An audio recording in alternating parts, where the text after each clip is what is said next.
Hi guys, gandang umaga. Tara, tayo na magluto na naman ng ating ulam ngayong tanghalian. So ayan, tayo ay sisigang sa kalamansi ng isdang tambakol. Yan. Guys, o ito na yan. So yun po. So yun guys, kulo na. Ayan. Ito ang ating ingredients. So yun po, kuluin na naman natin. So yun guys, buksan na natin at kumukulo ng mga palangga. Ilagay na natin ang ating isda. So yun na guys, ang ating sariwang isdang tambakol or tuna. Ayan, pakuloyin natin at ilalagay natin ang malunggay. Plus, may prito tayo. Ayun. So yun guys, luto ng ating prito. Tanggalin na natin. Ayun. Another. At ayun na mga palangga, kulo na. Ilagay na natin ang ating gulay na malunggay. Yun guys, lagay na natin ating malunggay. So yun, saka natin ilagay ang ating kalamansi.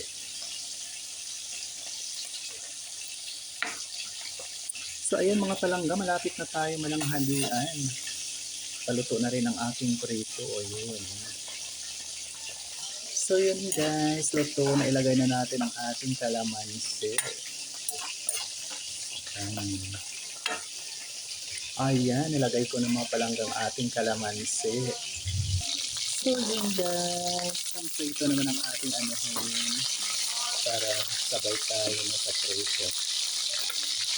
Ayan. So yun guys, luto na ang ating prito. Ayan.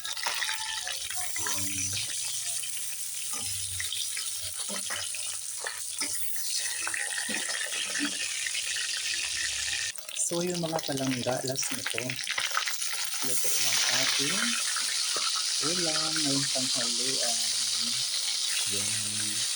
So ayan na mga palangga, tara na tayo na kumain at luto ng ulam natin. Tayo naman ang halian.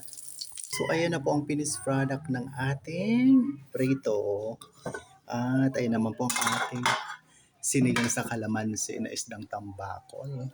Tara na mga palangga, tayo naman ang halian. Kaya shout out sa mga palangga ko dyan, Ma'am Flor Avina. Ayan, shout out po Ma'am Elina Anong Marasigan. Ma'am Melinda Kilesi, shout out po. So ayan, ang Ma'am Jiliama sa Tividad, shout out din po sa iyo Ma'am. Ma'am Tita Chris Vito Wasbalig, hi. Tara na tayo na mananghalian. At sa aking mga bishi, shout out sa inyo dyan. Tara na. Nakaluto na ako. Ayan, bye. Love you all. God bless us all po. See you sa next video.